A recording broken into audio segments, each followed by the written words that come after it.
اللہ رب العالمین والعاقبۃ للمتقین ولا عدوان الا علی الظالمین والصلاة والسلام علی خاتم النبیین نبینا محمد وعلی آلہ وصحبہ اجمعین ومن تبعہم بإحسان الی یوم الدین وبعد۔ کتاب التوحید کی مختصر شرح کے ساتھ درس جاری ہے۔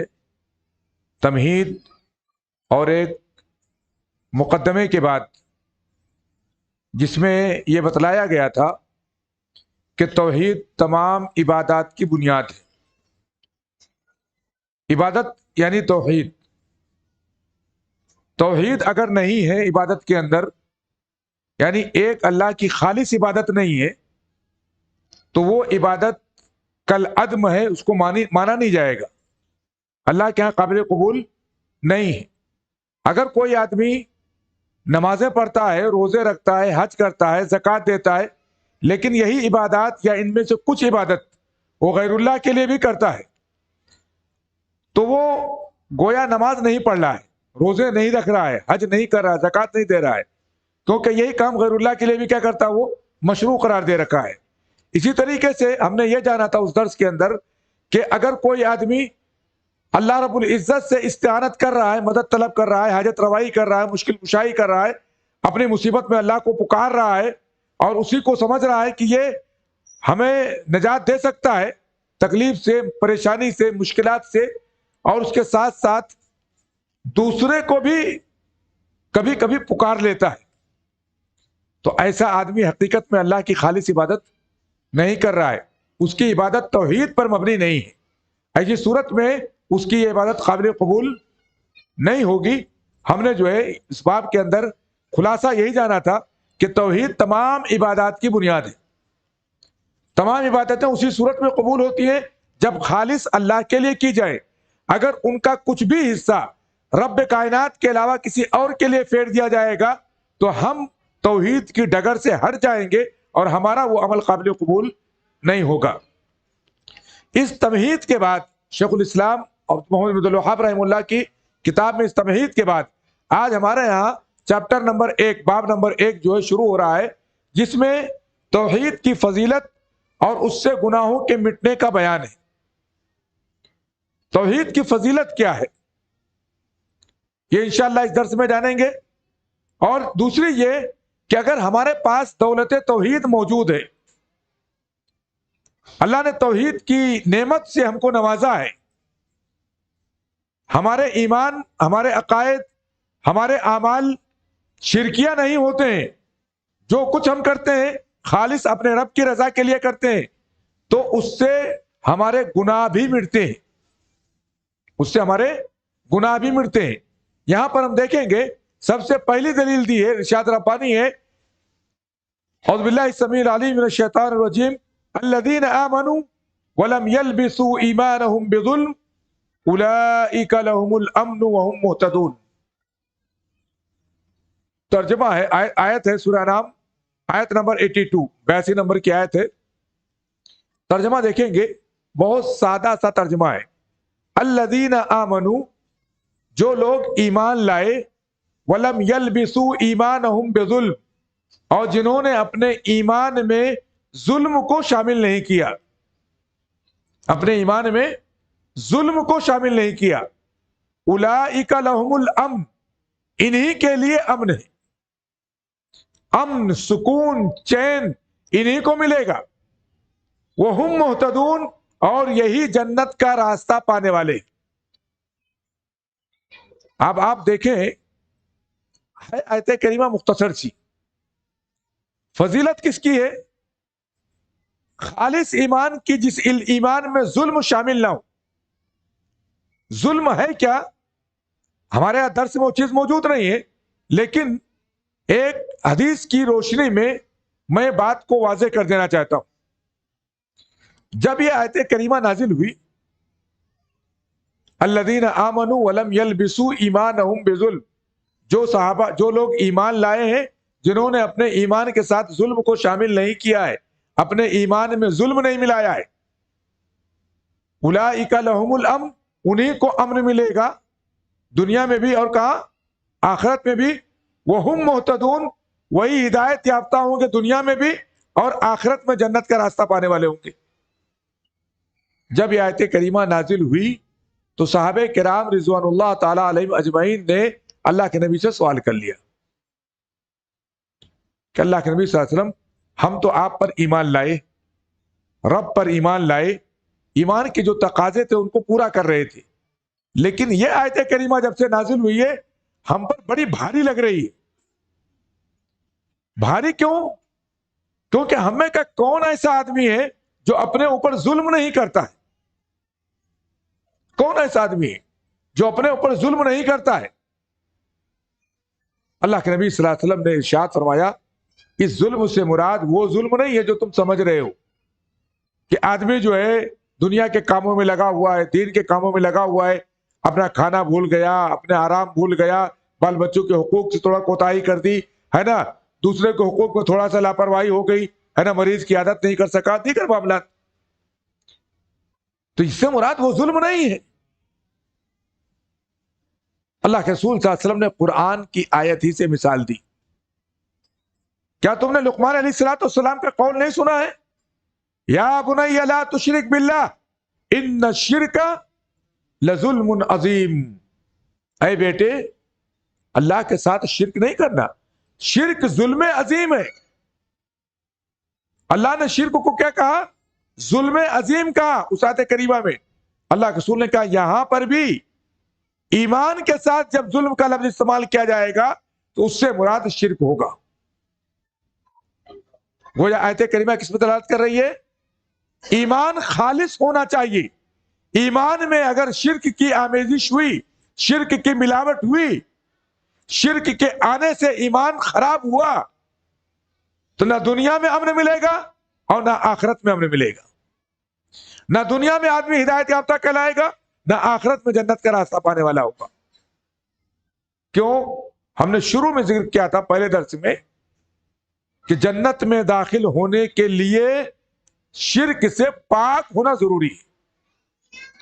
خاتمہ توحید پر ہوگا تبھی جنت میں داخلہ ملے گا۔ اگر خاتمہ شرک پر ہوگا تو اللہ نے اس کے لیے جنت کو کیا کر دیا ہے؟ حرام کر دیا ہے۔ اس کا ٹھکانہ جہنم ہے۔ ظالموں کا کوئی مددگار نہیں ہے۔ اللہ نے وہاں پر بھی ظالم کا کیا کہا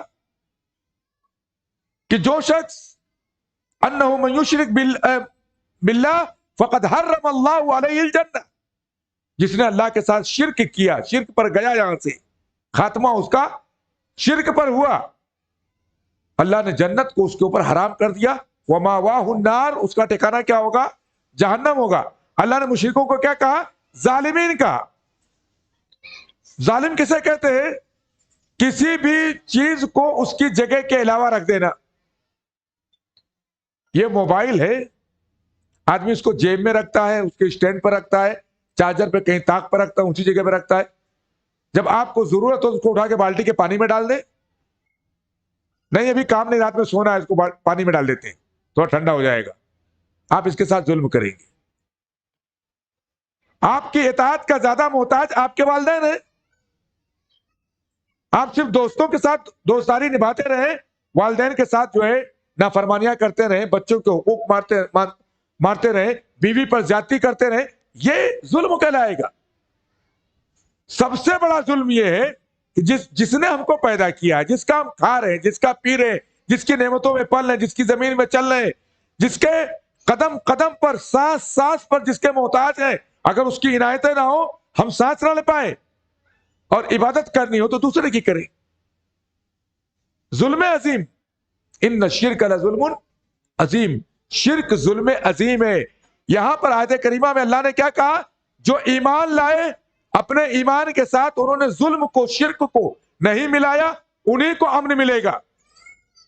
گویا دنیا میں سکون پانے کا واحد راستہ توحید ہے، ایسا ایمان جو شرک سے پاک، خالص توحید۔ کیونکہ مشرک تو ہمیشہ ڈرا رہتا ہے، ہمیشہ کپ کپاتے رہتا ہے، اللہ کا ڈر کم رہتا ہے، غیر اللہ کا ڈر اس کو زیادہ رہتا ہے۔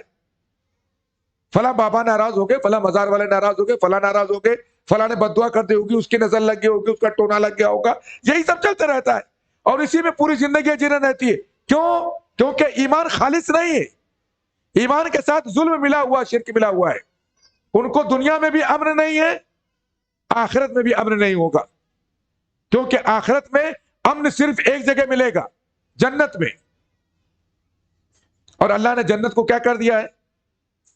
مشرکوں پر حرام کر دیا ہے. وَهُمْ مُهْتَدُونَ، اور یہ ہدایت یافتہ ہے. راستہ پانے والے لوگ یہی ہے، دنیا میں بھی ہدایت یافتہ ہے، امن و چین کی زندگی گزارتے ہیں.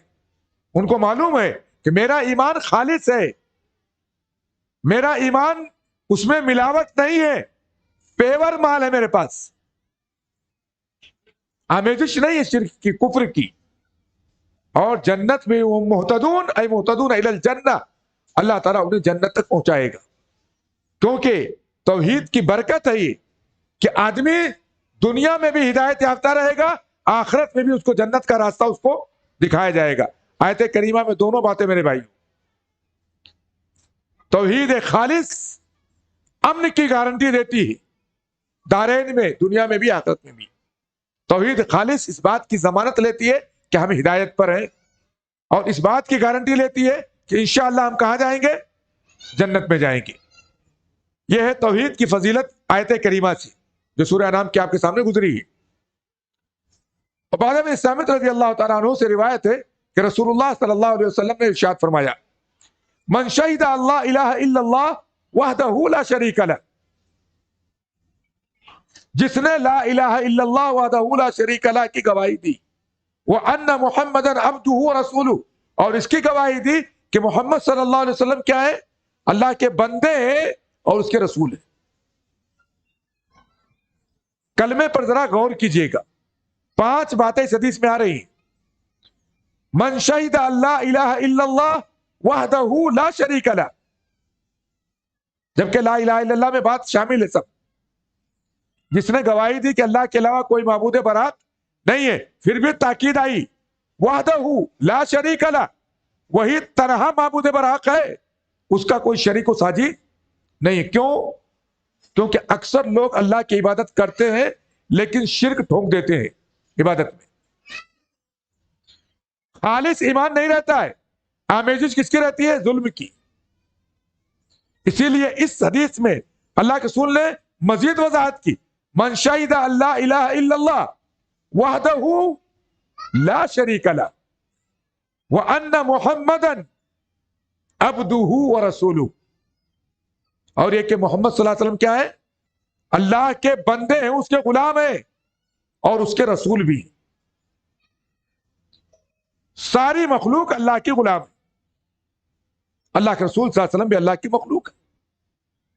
مخلوق کبھی خالق کے درجے کو نہیں پہنچ سکتا ہے، کبھی خالق کا مقام نہیں لے سکتا ہے. مخلوق مخلوق رہے گی، اور جو مخلوق ہے وہ خالق نہیں بن سکتا. اس بات میں وضاحت ہے، توحید کی واضح الفاظ کے ساتھ وضاحت، اور اللہ کے رسول صلی اللہ علیہ وسلم کے مقام و مرتبہ کی واضح الفاظ میں وضاحت. وَأَنَّ مُحَمَّدًا عَبْدُهُ وَرَسُولُهُ، میں گواہی دیتا ہوں کہ محمد صلی اللہ علیہ وسلم اللہ کے بندے غلام ہیں.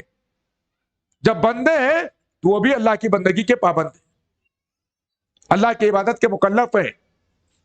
اور جو بھی بندہ ہوگا وہ کبھی بھی اللہ کی بندگی سے نکل نہیں سکتا ہے. اللہ کے رسول صلی اللہ علیہ وسلم مرض الموت تک نماز کے پابند تھی، شرعی عبادات کے مکلف تھے.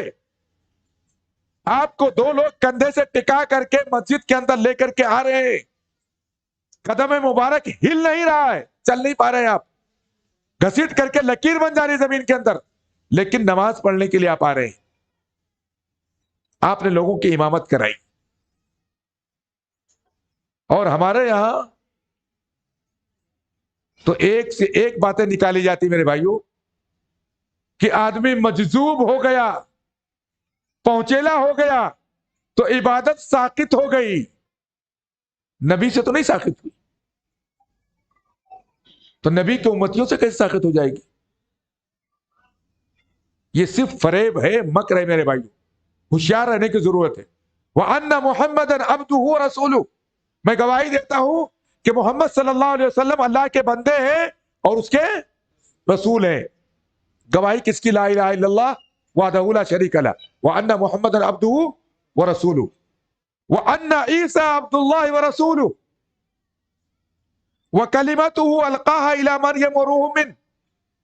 عیسیٰ کون ہے؟ ابھی گزرا ہے ہمارے یہاں کرسمس، عیسیٰ کو لوگ کیا بولتے ہیں؟ نعوذ باللہ، بولے کیا ہے؟ گاڈ ہے۔ بھائی کسی کا بیٹا تو ہوگا، گاڈ کا بیٹا ہے، گاڈ بھی ہے، گاڈ کا بیٹا بھی ہے، تو ہے گاڈ کون؟ پتہ نہیں کون گاڈ ہے۔ یہ چکر، تسلیس کا چکر، کبھی گاڈ مریم بن جاتی ہے، کبھی گاڈ عیسیٰ بن جاتا ہے، کبھی گاڈ کا بن جاتا ہے اصل گاڈ اللہ، وہ گاڈ بن جاتا ہے۔ بھائی اگر وہ بیٹا ہے، پیدا ہوا ہے تو اللہ کا بندہ غلام ہے۔ مخلوق کبھی خالق نہیں بن سکتی، مخلوق رہے گی، خالق کا مقام نہیں پائے گی۔ ہم وہ امت ہے جو سارے نبیوں کا احترام کرتے ہیں، سارے نبیوں کا احترام، کوئی نبی ہمارے احترام سے باہر نہیں ہے۔ اللہ کے نبی صلی اللہ علیہ وسلم نے تو یہ کہا کہ تم لوگ مجھے یونس ابن متہ پر بھی بڑھوتری مت دو، انا عبد اللہ ورسولہ، میں اللہ کا غلام ہوں، اللہ کا رسول۔ جبکہ یونس بن متہ وہ نبی ہیں جو اللہ کی نظر میں سزا یافتہ ہے، دنیا کے اندر غلطی ہوئی، معمولی لغزش ہوئی اور اللہ نے ان کو دنیا میں سزا دے دی، لیکن اللہ کے رسول نے کہا مجھے یونس بن متہ بھی فضیلت نہ دو۔ ایمان کی حیثیت سے، شہادت کی حیثیت سے ہم سارے انبیاء اور رسول کو ایک مقام دیتے ہیں، اس حیثیت سے کہ وہ افضل البشر ہیں، اس حیثیت سے کہ انہوں نے اللہ نے جو فرائض ان کے اوپر عائد کیے تھے نبوت اور رسالت کے، انہوں نے کما حقہ اس کو ادا کر دیا، اللہ کے پیغام کو لوگوں تک پہنچا دیا ہے۔ پھر اس میں درجات ہیں، اور ان میں سب سے افضل کون ہے؟ امام الانبیاء جناب محمد رسول اللہ صلی اللہ علیہ وسلم۔ تو یہاں پر دو گواہیاں، تیسری گواہی کیا ہے؟ وَأَنَّ عِيسَىٰ عَبْدُ اللَّهِ وَرَسُولُهُ، عیسیٰ کون ہے؟ اللہ کا بندہ ہے، اس کے رسول ہے، اور کون ہے؟ کلمتہ القاہا الی مریم، اللہ کا بیٹا نہیں ہے، اللہ کا کلمہ ہے، اللہ جس کو چاہتا ہے بذریعے کلمہ پیدا کر دیتا ہے، کن فیکون، وَإِذَا أَرَادَ شَيْئًا أَن يَقُولَ لَهُ فَإِذَا أَرَادَ شَيْئًا أَن يَقُولَ لَهُ کن فیکون۔ اللہ نے آدم کو کیا کیا؟ بغیر ماں باپ کے پیدا کیا، حوا کو بغیر ماں کے پیدا کیا، آدم باپ تو نہیں ہوئے لیکن ان کی پشت سے نکالا۔ عیسیٰ کو کیا کیا؟ بغیر باپ کے پیدا کیا۔ یہ اللہ تعالیٰ کی قدرت ہے، لیکن یہ قدرت ہر جگہ نہیں فٹ کریں گے آپ، جو قدرت اللہ کو بنانا تھا وہی ہوگا۔ آج کوئی اولاد الزنا ہو جائے، کوئی عورت دعویٰ کرے نہیں اللہ کا کلمہ ہے، نہیں ہوگا۔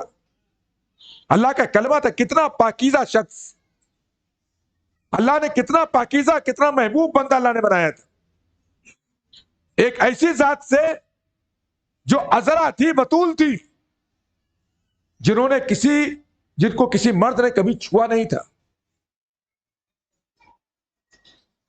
جو زانیہ نہیں تھی، پاک دامن خاتون تھی۔ اللہ نے اس بتول سے، اس عذرا سے اللہ نے کیا کیا؟ بذریعے کن کس کو پیدا کیا؟ عیسیٰ علیہ السلام۔ تو عیسیٰ اللہ کے بیٹے نہیں ہیں، جیسے ساری مخلوقات پیدا ہوئے ویسے عیسیٰ بھی کیا ہوئے ہیں؟ بذریعے کن کیا ہوئے ہیں؟ پیدا ہوئے ہیں۔ وروح من، اور یہ اللہ کی روح، اللہ کی طرف سے روح ہے، ساری روح اللہ کی ہے، ساری روح کس کی ہیں؟ اللہ کی۔ جیسے ہم کیا بولتے ہیں؟ اللہ کے گھر کو، خانہ کعبہ کو بیت اللہ بولتے ہیں، جبکہ ہمارے آپ کے گھر بھی کس کے ہیں؟ اللہ کا گھر ہے، اسی کی ملکیت ہے، ہمارا کچھ نہیں ہے۔ وما بکم من نعمت فمن اللہ، جو تمہیں نعمتیں، لیکن جب کسی چیز کی اضافت رب کی طرف ہو جائے، اللہ کی طرف ہو جائے، تو اس کی تقدیس مقصود ہوتی ہے، مقدس ہے وہ۔ یہ عیسیٰ علیہ السلام کے بارے میں جو گاڈ کا عقیدہ ہے، یہ کہنا، اس کی گواہی دینا، یہ سارے باطل عقائد کو کیا کرتا ہے؟ چوپٹ کر دیتا ہے، ختم کر دیتا ہے۔ عیسیٰ کون ہے؟ اللہ کے بندے ہیں۔ جب بندہ ہے تو معبود نہیں ہوگا، وہ عابد ہوگا تو معبود نہیں ہوگا۔ رسول ہے تو مرسل کوئی اور ہے، بھیجنے والا کوئی اور ہے۔ کلمۃ القاها الی مریم، اللہ کا کلمہ ہے جو اللہ نے مریم کی طرف ڈالا تھا، یعنی اللہ کا نطفہ نہیں، نعوذ باللہ، جو اللہ کا بیٹا کہہ رہے ہو، اللہ کا کلمہ ہے۔ اللہ بذریعہ کلمہ پوری کائنات کو پیدا کرتا ہے، تو عیسیٰ کی پیدائش کون سے مشکل ہے؟ القاها الی مریم وروح من، اللہ کی خاص روح ہے، جس کا شرف اللہ نے کس کو عطا کیا؟ عیسیٰ علیہ السلام کو بخشا۔ روح من والجنت حق، دیکھیے یہ تو تین باتیں گزری، اللہ کی شہادت، توحید کی اقرار، رسول کی رسالت اور عبودیت کا اقرار، عیسیٰ کی رسالت، عبودیت اور ان کے روح اور کلمہ ہونے کا اقرار۔ یہ تینوں باتیں کس سے تعلق رکھتی ہیں؟ ایمان باللہ سے، ایمان بالرسول سے، ایمان باللہ اور ایمان بالرسول۔ اس کے بعد میں والجنت حق والنار حق، جنت برحق ہے۔ ہمیں یقین ہونا چاہیے مرنے کے بعد انسان جب اٹھایا جائے گا، اس کا باس و نشور ہوگا، حساب و کتاب ہوگا، نام اعمال اس کے ہاتھ میں سونپا جائے گا، تو دو ہی راستہ ہوگا، یا تو جنت کا یا تو جہنم کا۔ یقین ہونا چاہیے کہ مرنے کے بعد ملنا ہی ملنا ہے۔ اور ہم لوگ جہاں پہ رہتے ہیں، یہاں پر ہمارے برادران وطن بھی یقین رکھتے ہیں، ان کا بھی باس و نشور کا یقین ہے، حساب و کتاب کا یقین ہے، اور بیکنڈ اور نرک کنڈ کا کیا ہے؟ یقین ہے۔ مرنے کے بعد کیا بولتے ہیں؟ سورگی ہو، ہاں، جنتی۔ آپ کسی کو جنتی بولتے جنتی ہو جائے گا؟ رب کے ساتھ ظلم کرتے ہوئے چلا گیا بیچارہ، وہ کیا جنتی بنے گا؟ یہاں پر جنت حق ہے، جہنم کیا ہے؟ برحق ہے۔ یہ دونوں چیزیں کس سے تعلق رکھتی ہیں؟ ایمان بالیوم آخر سے، ایمان بالغیب یا ایمان ہم بات کریں کس کی؟ ایمانیات کی۔ آمنت باللہ وملائکتہ وکتبہ ورسلہ وبالیوم الآخر وبالقدر خیرہ وشرہ۔ ایمان کے 6 ارکان میں سے 3 ارکان کا یہاں پر تذکرہ ہے، ایمان باللہ کا، ایمان بالرسول کا، اور ایمان بالیوم الآخر کا۔ کس کا نہیں ہے؟ ایمان بالملائکہ، ایمان بالکتب اور ایمان بالقدر، 3 چیزوں کا نہیں، 3 چیزوں کا تذکرہ ہے۔ ادخلہ اللہ الجنت علی ما کان من العمل، اللہ اس کو جنت میں ڈالے گا۔ اہم ایمان کی بنیادوں کا تذکرہ کیا ہے؟ ایمان باللہ، ایمان بالرسول اور ایمان بالیوم الآخر۔ کچھ بھی عمل ہو، اللہ کیا کرے گا؟ اس کو کہاں داخل کرے گا؟ جنت میں داخل کرے گا۔ یہ توحید کی برکت ہے میرے بھائی۔ سب سے پہلے کس کو مقدم کیا؟ اشہد ان لا الہ الا اللہ وحدہ لا شریک لہ۔ اس کے بعد میں صحیحین کی روایت ہے، اتبان ابن مالک رضی اللہ تعالیٰ عنہ راوی حدیث سے، کہ نبی کریم صلی اللہ علیہ وسلم نے ارشاد فرمایا فَإِنَّ اللَّهَ حَرَّمَ عَلَى النَّارِ، حدیث پر غور کیجئے گا، چھوٹی سی حدیث ہے۔ فَإِنَّ اللَّهَ حَرَّمَ عَلَى النَّارِ مَنْ قَالَ لَا إِلَهَ إِلَّا اللَّهِ يَبْتَغِي بِذَلِكَ وَجْهَ اللَّهِ، اللہ نے جہنم پر حرام کر دیا ہے۔ غور سے سنیے گا، اللہ نے کس پر حرام کر دیا ہے؟ جہنم پر۔ کن لوگوں کو؟ جو لا الہ الا اللہ کہتے ہیں، اور ان کے کہنے کا مقصد کیا ہوتا ہے؟ یبتغی بذالک وجہ اللہ، یہ کہہ کر کے اللہ کی رضا مقصود ہوتی ہے۔ کیا مقصود ہوتی ہے؟ اللہ کی رضا۔ خالص اللہ کو راضی کرنے کے لیے لا الہ الا اللہ کا اقرار کرتے ہیں۔ مطلب کیا ہوا کہ صرف زبانی اقرار نہیں ہے، عملی طور پر اس کو ثابت بھی کرتے ہیں، اپنے رب کی ذات کے ساتھ کسی کو شریک نہیں کرتے۔ یہ شرط میرے بھائیوں یاد رکھیے گا، ورنہ آج ہم لوگ بھی جو اپنے آپ کو اہل الحدیث بولتے ہیں، صحیح عقیدے کا حامل بولتے ہیں، اگر کوئی ایسے لوگوں کے بارے میں جن کے بارے میں گزشتہ درس میں بات گزری ہے کہ عبادت کی اصل بنیاد کیا ہے؟ توحید ہے، لیکن بیچارہ شرک کرتے ہوئے مرا ہے. اگر ہم سے کوئی پوچھ لے کہ وہ تو کلمے کا ورد کرتا تھا، روزانہ 100 مرتبہ کیا پڑھتا تھا؟ لا الہ الا اللہ پڑھتا تھا. جاتے جاتے کیا پڑھ کے گیا ہے؟ لا الہ الا اللہ پڑھ کر کے گیا ہے. گھر کے ساتھ میں یا غریب کا بھی نعرہ لگا کے گیا ہے. کیا وہ جنت میں جائے گا جہنم میں جائے گا؟ ہم بولیں گے ہو سکتا ہے جنت میں چلا جائے، ہو سکتا ہے جنت میں چلا ہے. کیوں؟ کیونکہ ہم نے لا الہ الا اللہ پڑھنے کا مطلب سمجھا ہی نہیں ہے. توحید کا مفہوم ہم نے جانا ہی نہیں ہے. توحید اس وقت تک مکمل نہیں ہوگی جب تک شرک کا انکار نہیں ہوگا، طاغوت کا انکار نہیں ہوگا. توحید تب تک مکمل. یہ حدیث اسی کو بیان کر رہی ہے. اللہ نے جہنم پر حرام کر دیا ہے ایسے آدمی کو جو کیا کر رہا ہے؟ لا الہ الا اللہ کہتا ہے. اور لا الہ الا اللہ کہنے کا مقصد کیا ہوتا ہے؟ یبتغی بذالک وجہ اللہ. اس کا مقصد اللہ کی خوشنودی ہوتی ہے. کیا ہوتا ہے؟ اللہ کی خوشنودی. آپ دیکھیں گے، غور کریں گے اس حدیث پر. یہ حدیث مفہوم مخالف پیش کر رہی ہے. کس کا؟ آیت کریمہ کا، جس کو میں نے ابھی کوٹ کیا تھا شروع میں. اللہ نے کیا کہا؟ وَأَنَّهُ مَن يُشْرِكْ بِاللَّهِ فَقَدْ حَرَّمَ اللَّهُ عَلَيْهِ الْجَنَّةَ. جس نے اللہ کے ساتھ شرک کیا، اللہ نے جنت کو اس کے اوپر کیا کر دیا ہے؟ حرام کر دیا ہے. وَمَأْوَاهُ النَّارُ. اس کا ٹھکانہ کیا ہے؟ جہنم ہے. یہ حدیث کیا کہہ رہی ہے؟ جو اللہ کی توحید پر قائم رہا، جہنم اس پر حرام ہے. جہنم کیا اس پر حرام ہے. یہ آیت کریمہ بالکل مفہوم مخالف ہے کس کی؟ آیت کی. حدیث یہ مفہوم مخالف کس کی؟ آیت کریمہ کی. اور آیت کریمہ مفہوم مخالف کس کی؟ اس حدیث کی. لا الہ الا اللہ زبان سے کہنا کافی نہیں ہے جب تک اس کے کہنے میں اللہ کی رضا کیا ہو؟ مقصود نہ ہو. یعنی آدمی توحید خالص پر نہ ہو. یہ فضیلت ہے کس کی؟ توحید کی. اگر ہم توحید پر ہیں، توحید کے تقاضوں کو پورا کر رہے ہیں، تو اللہ رب العزت کیا کرے گا؟ ہمیں نارے جہنم سے بچا لے گا. کس سے بچا لے گا؟ نارے جہنم سے. ابو سعید خدری رضی اللہ تعالیٰ عنہ سے روایت ہے کہ رسول اللہ صلی اللہ علیہ وسلم نے فرمایا، قال موسیٰ علیہ السلام یا رب علمنی شیئا اذکرک وادعوک بھی.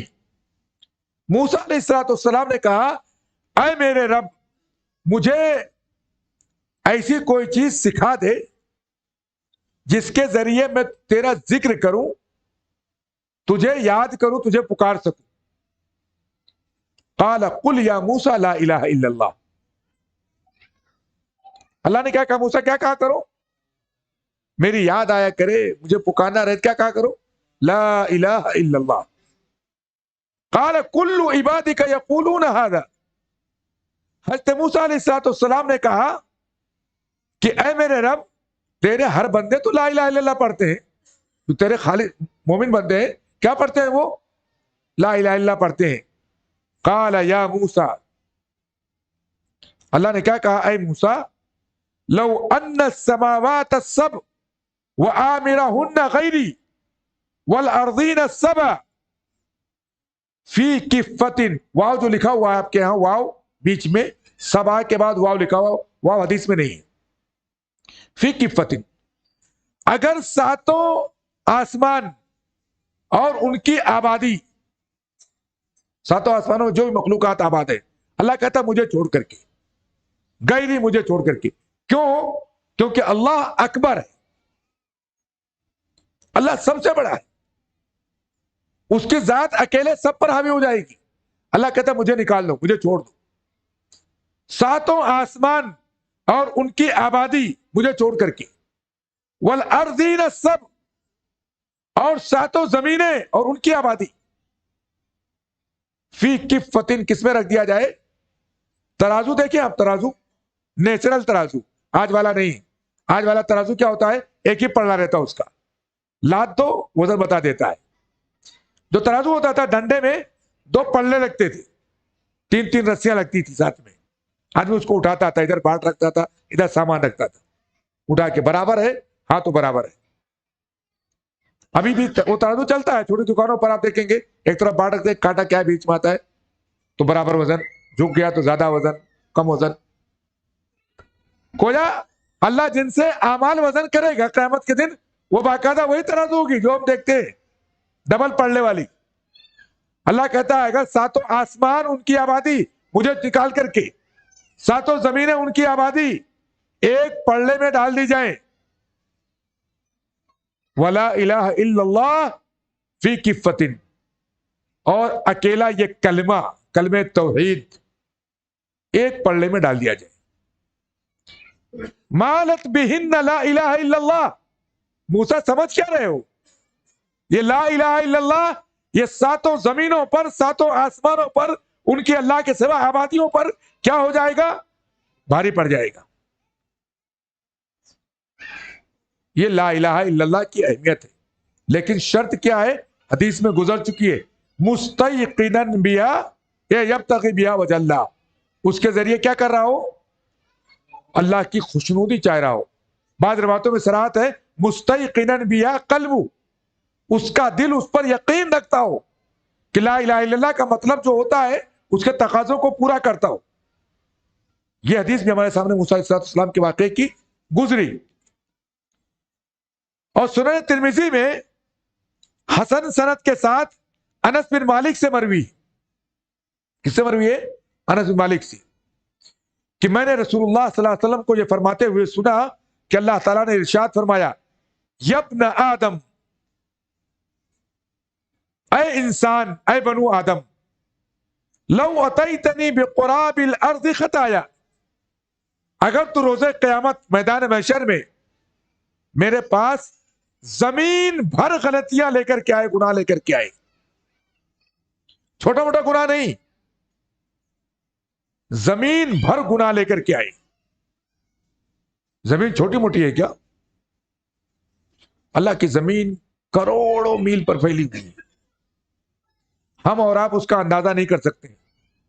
لوگ اوپر سے نیچے ڈرل مارتے مارتے تھک گئے، آر پار نہیں کر سکے ہیں. یہ اللہ کی زمین، اس کی وسعت ہے. اللہ کیا کہتا ہے؟ اے ابن آدم، اگر تو قیامت کے دن زمین بھر خطا اور گناہ لے کر کے آئے، ثم لقیتنی، پھر تو مجھ سے ملے، شرط کیا ہے؟ لا تشرک بی شیئا، تو میرے ساتھ کچھ بھی شریک نہ کیا ہو. قیامت کے دن تو آئے،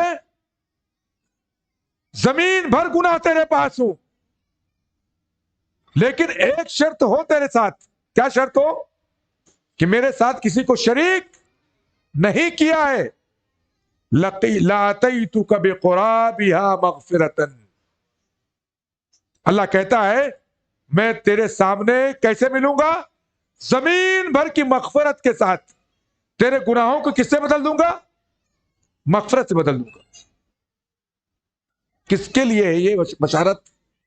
اہل توحید کے لیے میرے بھائی. شرک کتنی بڑی نحوست ہے، اور شرک اور توحید اس کے مقابل میں کتنی بڑی نعمت ہے، کتنی بڑی دولت ہے، کہ اگر آدمی توحید پر ہے، اپنے رب کی عظمت کو جان کر کے زندہ ہے،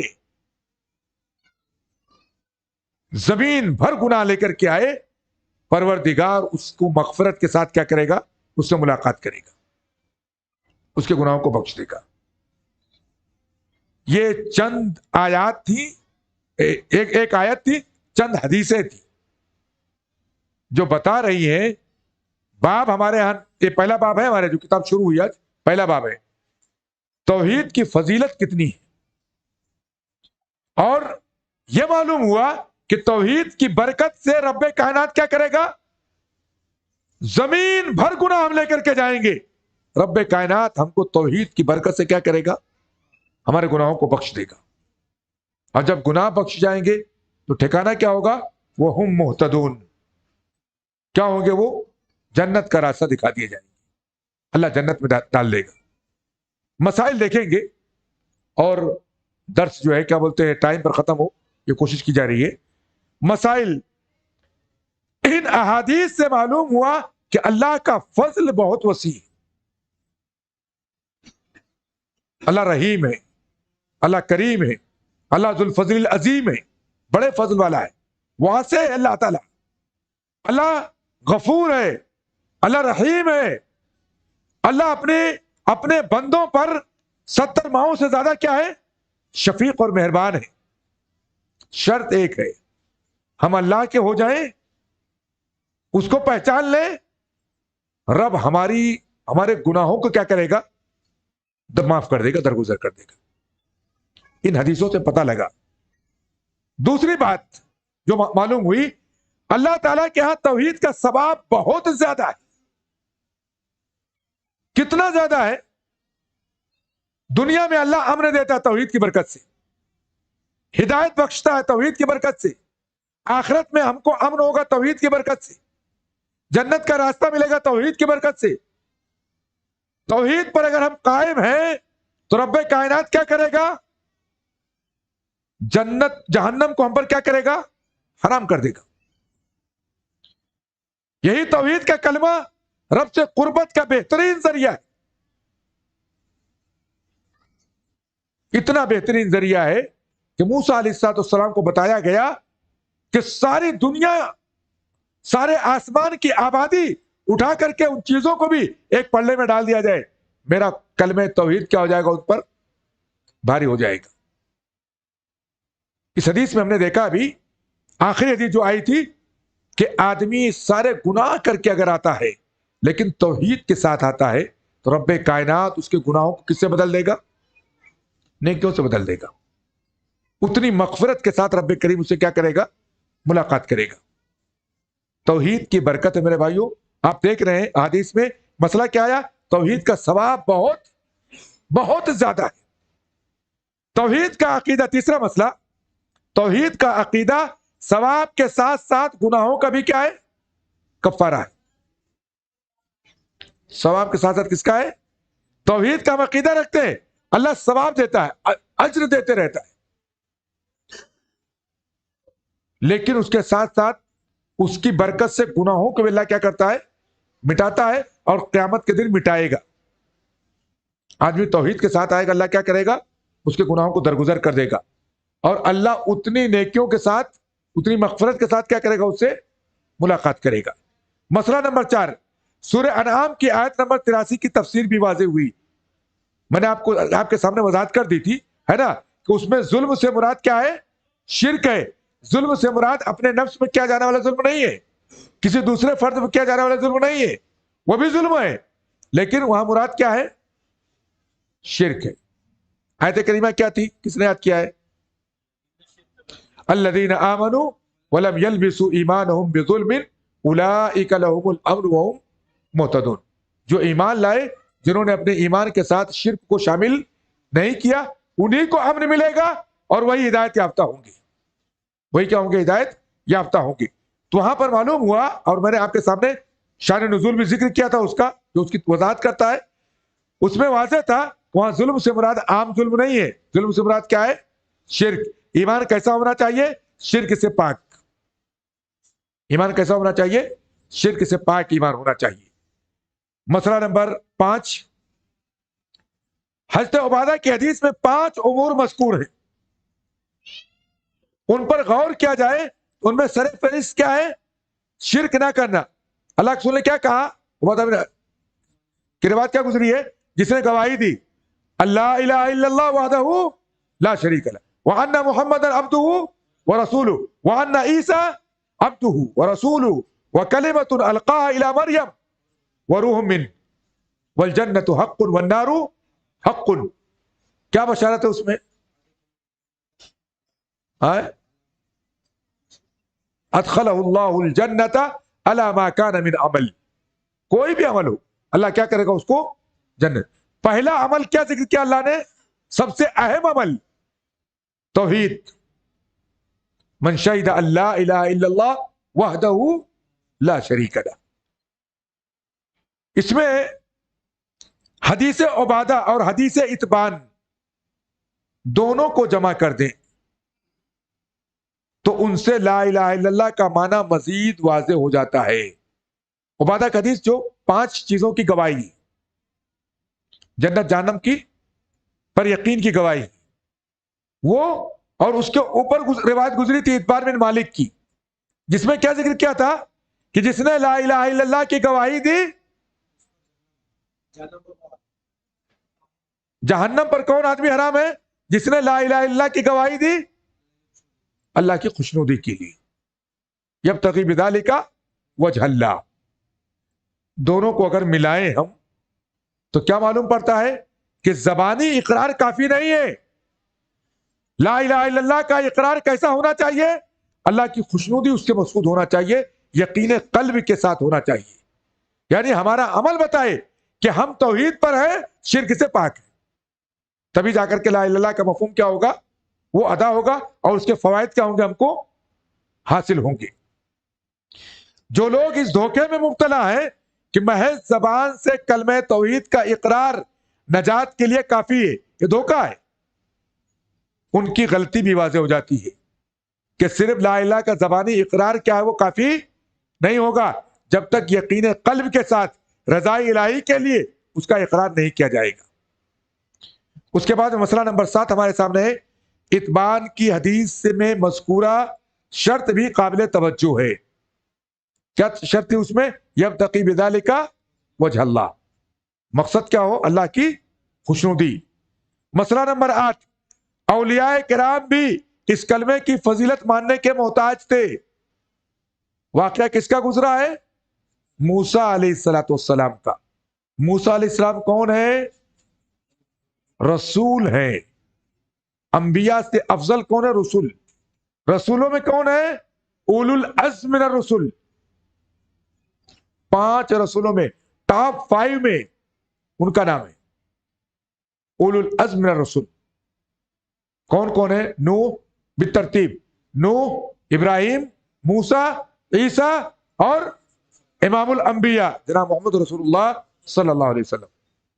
ٹاپ 10 نہیں، ٹاپ 5 میں نام ہے کس کا؟ موسیٰ علیہ السلام کا۔ تو یہاں معلوم ہوتا ہے کہ کبھی کبھی ایسا ہوتا ہے کہ فضیلت ذہن سے نکل جاتی ہے۔ اللہ نے یاد دہانی کرائی کس کو؟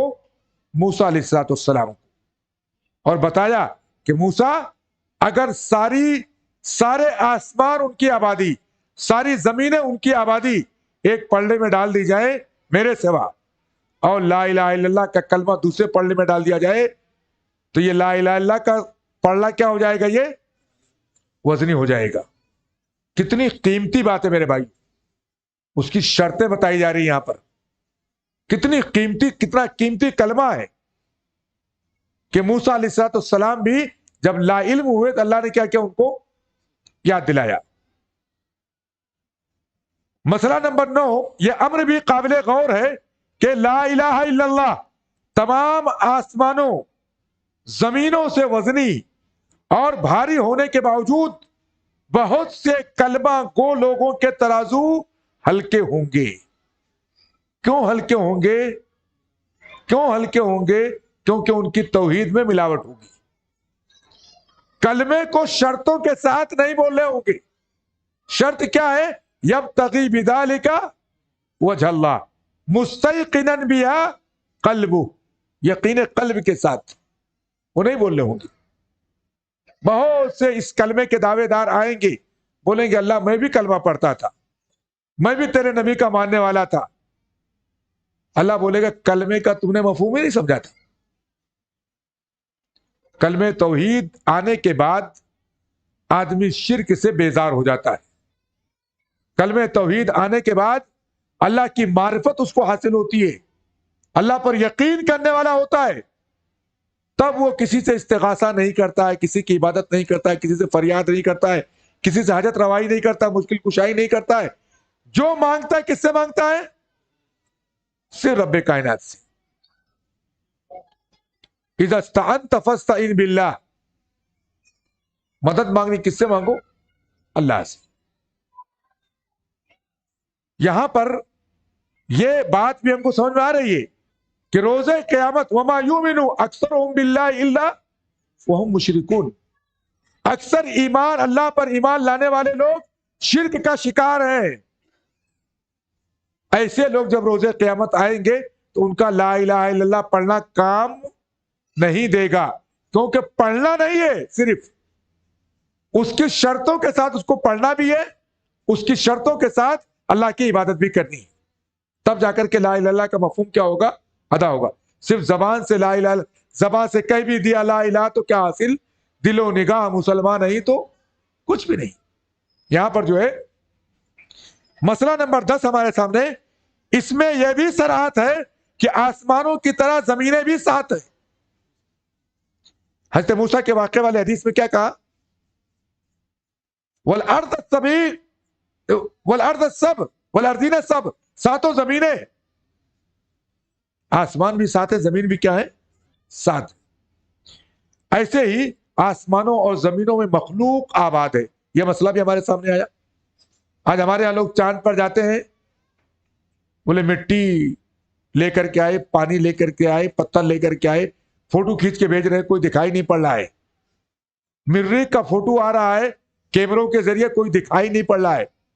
کیا اللہ نے اتنا بڑا کرہ زمین آسمان کے درمیان چھوڑ دیا ہے جو ہماری زمین سے ہزاروں گنا بڑا ہے, ایسے چھوڑ دیا ہے, پتھر کا ڈھیلا بنا کے لڑکا دیا اس کو, بس چلتا رہے.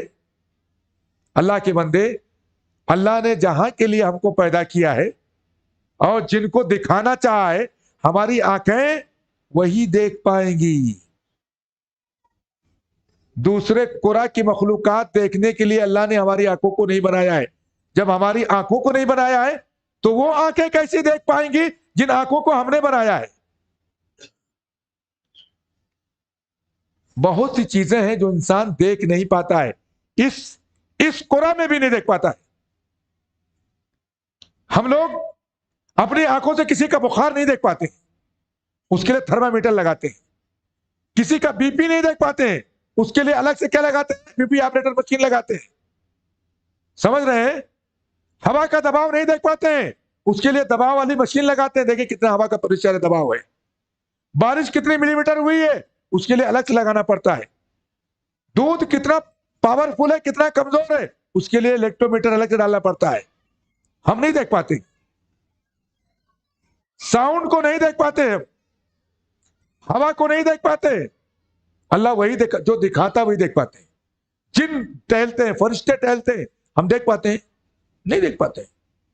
دکھانا چاہتا ہے تو دیکھ لیتے ہیں. تو یہ مخلوقات ہمیں یقین ہونا چاہیے, اللہ نے کوئی بھی چیز نکمی نہیں بنائی.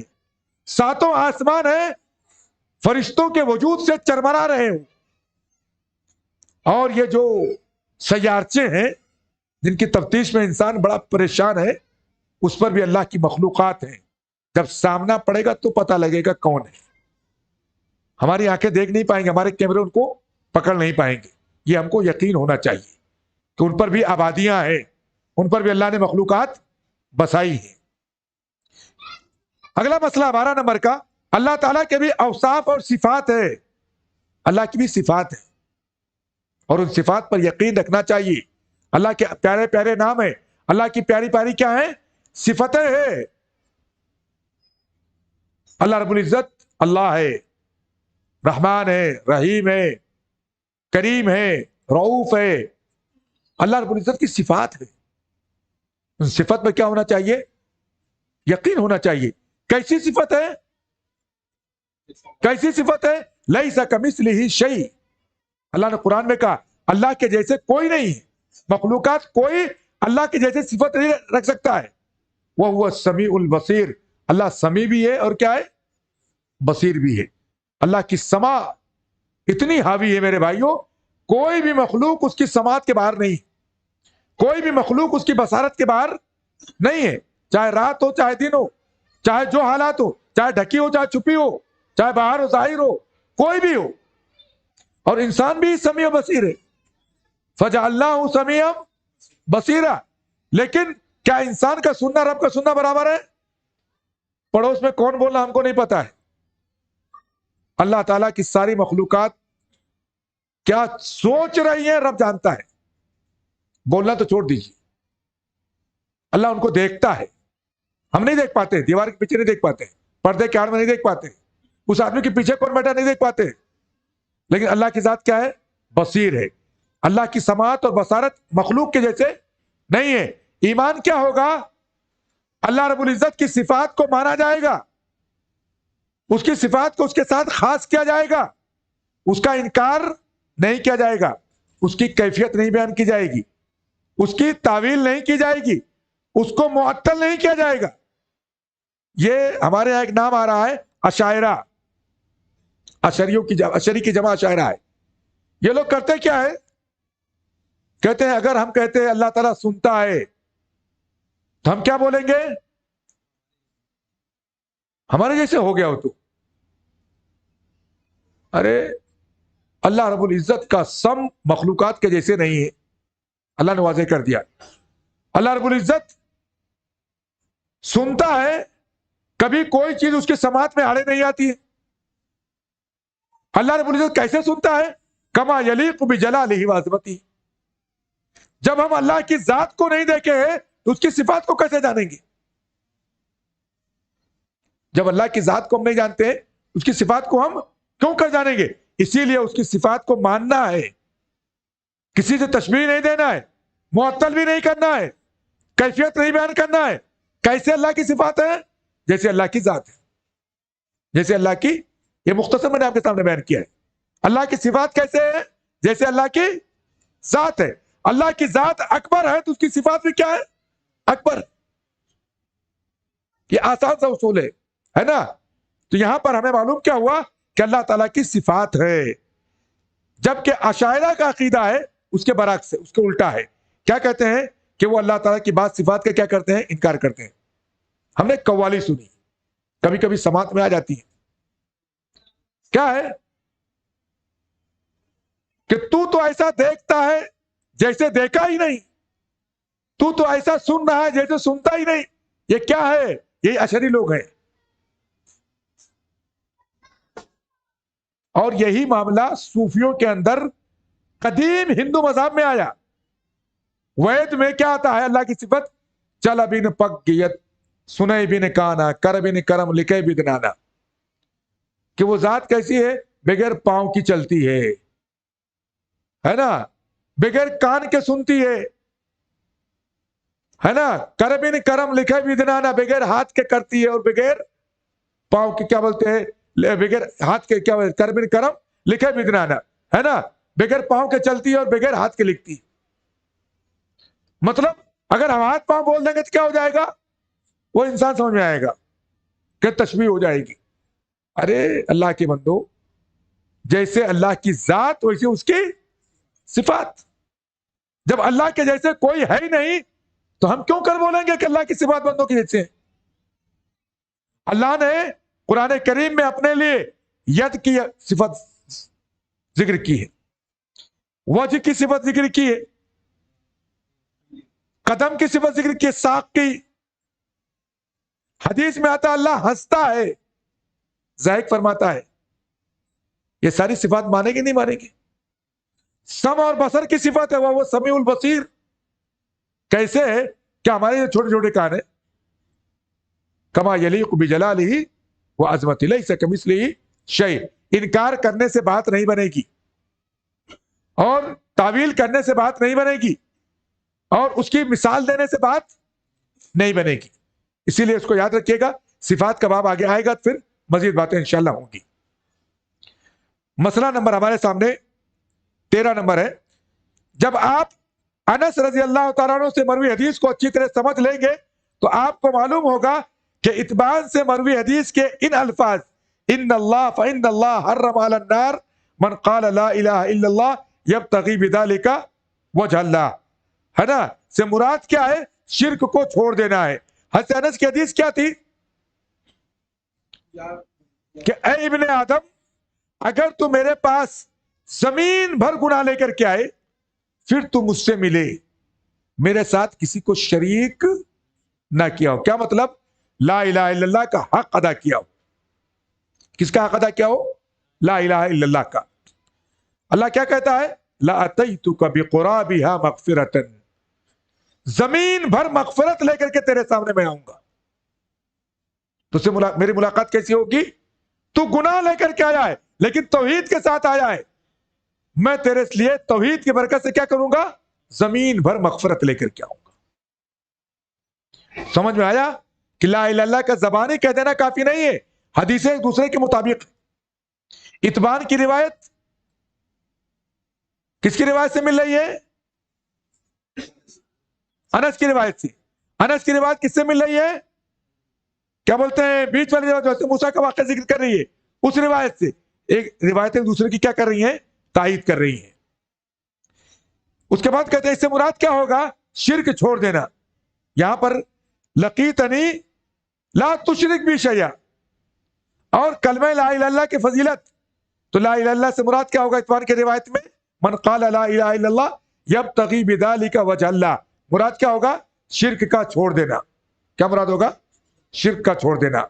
محض زبان سے کلمہ پڑھ لینا نجات کے لیے کافی نہیں ہے۔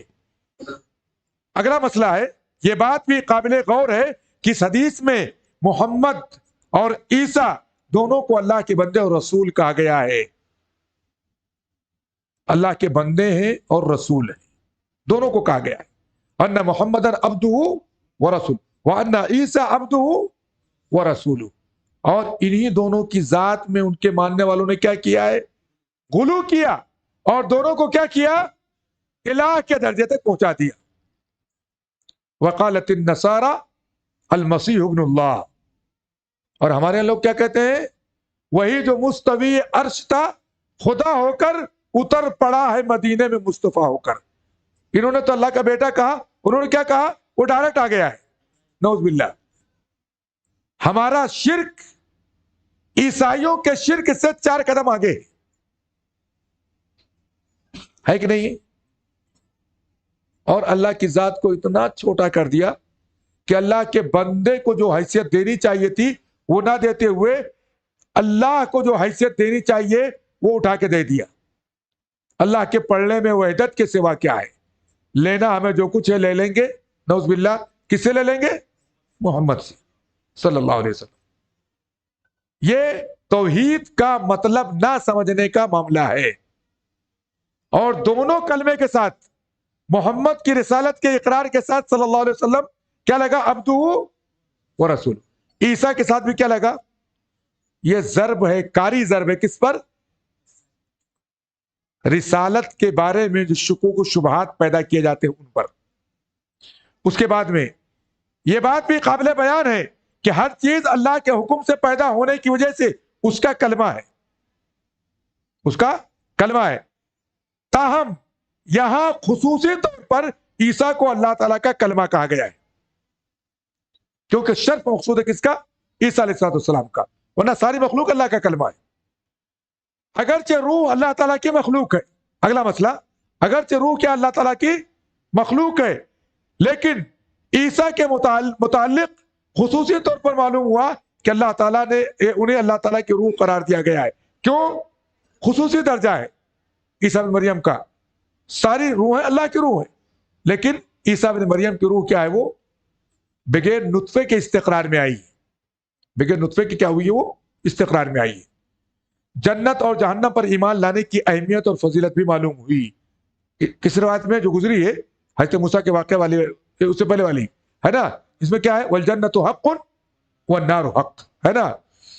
اس تفصیل سے عبادہ کی حدیث الا ما کان من العمل، الا ما کان من العمل، کس کی روایت تھی عبادہ والی؟ 5 شہادت والی، ہے نا، کہ اللہ کیا کہ جس نے یہ گواہی دی اس کا کوئی بھی عمل ہوگا اللہ کیا کرے گا؟ اس کو کہاں داخل کرے گا؟ جنت میں۔ کا معنی بھی متعین ہو جاتا ہے کہ انسان کے جنت میں جانے کے لیے اس کا صاحب توحید ہونا شرط ہے۔ جنت میں جانے کے لیے کیا شرط ہے؟ صاحب توحید۔ اگر صاحب توحید نہیں ہے تو اللہ کا واضح اعلان ہے کہ وہ جہنمی ہے، جنت اس کے لیے حرام ہے۔